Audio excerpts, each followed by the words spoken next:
Court చిత్రంతో popular అయిన Harsha Roshan, Sridevi hero హీరోయిన్లుగా రచయిత కోన వెంకట్ కోనా ఫిల్మ్ కార్పొరేషన్ బ్యానర్పై తీసిన సినిమా బ్యాండ్ మేళం.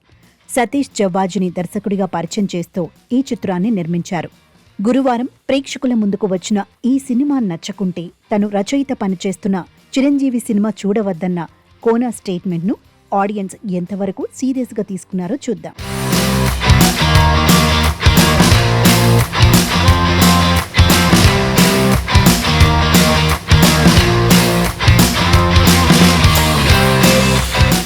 తెలంగాణలోని బ్రాహ్మణపల్లి గ్రామంలో బావ మరదళ్లుగా ఒకే రోజున పుట్టిన జంట యాదగిరి రాజయ్. చిన్నప్పటి నుంచి కలిసిమెలిసే పెరిగిన వీరిద్దరికీ ఒకరంటే ఒకరికి ప్రాణం. పెద్దయ్యాక పెళ్లి కూడా చేసుకోవాలనుకుంటారు. కానీ గిరికి చదువు ఎక్కదు. ఓ మ్యూజిక్ బ్యాండ్ క్రియేట్ చేసి కాలం గడుపుతూ ఉంటాడు.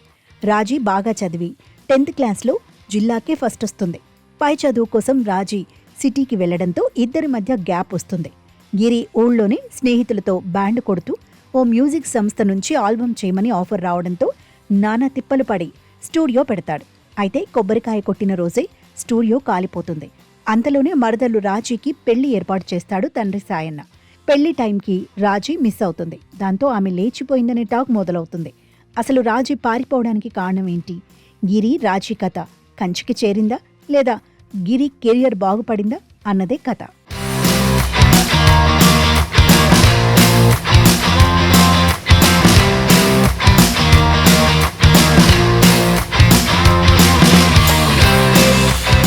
గీతాంజలి మళ్లీ వచ్చింది తర్వాత నిర్మాణానికి కొంత గ్యాప్ ఇచ్చారు కోన వెంకట్.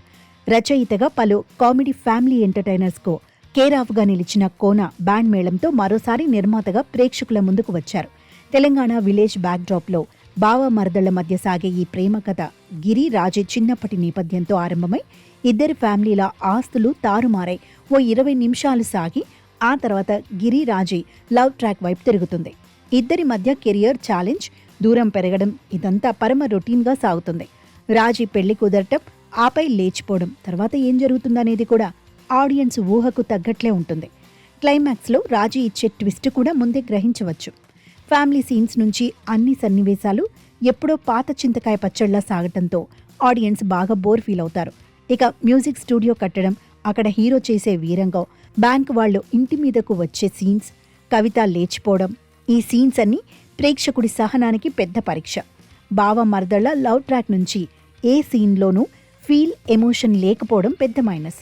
సినిమా ఆశాంతం బలవంతంగా కామెడీని ఇరికించిన ఫీలింగ్ కలుగుతుంది. ట్రెండింగ్లో ఉన్న తిప్పుకుంటున్నావు పాటను చివర్లో పెట్టి నిరాశపరిచారు. నటీనటులు, సాంకేతిక నిపుణుల పనితీరు, యాదగిరిగా హర్ష్ రోషన్ నటన అక్కడక్కడ కాస్త అతిగా అనిపించిన ఓవరాల్గా ఓకే. రాజీ పాత్రలో శ్రీదేవి ఒదిగిపోయింది. ఇద్దరి మధ్య కెమిస్ట్రీ బాగానే కుదిరింది. ఫ్రెండ్స్గా నటించిన వారంతా పర్వాలేదనిపించారు. సాయన్నగా సాయి కుమార్, హీరో తండ్రిగా గోపరాజ్ విజయ్ చక్కగా నటించారు. హీరో ఫ్రెండ్స్ గ్రూప్లో రాణి పాత్ర పోషించిన నటి ఎక్స్ప్రెషన్స్ బాగున్నాయి. సతీష్ ముత్యాల విలేజ్ అందాలను బాగా క్యాప్చర్ చేశాడు. విజయ్ బుల్గానిన్ సంగీతం ఓకే. తిప్పుకుంటున్నావు పాట హైలైట్. మిగతావి సోసో. ఎంతో అనుభవం ఉన్న రచయిత కోన వెంకట్ నిర్మాణపరంగా రాజీ పడకున్న ఇలాంటి పేలవమైన కథతో ఈ కాలం ఆడియన్స్ను ఎలా ఆకట్టుకోవాలనుకున్నారో ఆయనకే తెలియాలి. ఫక్త్ పాత చింతకాయ పచ్చడి కథ. కనీసం టేకింగ్లో కొత్తదనం కూడా లేకుండా పోయింది. కోర్టు జంట సినిమా కదా అని ఆశపడి వచ్చిన వారికి పూర్తి నిరాశను కలిగిస్తుందనటంలో ఎలాంటి అతిశయోక్తి లేదు.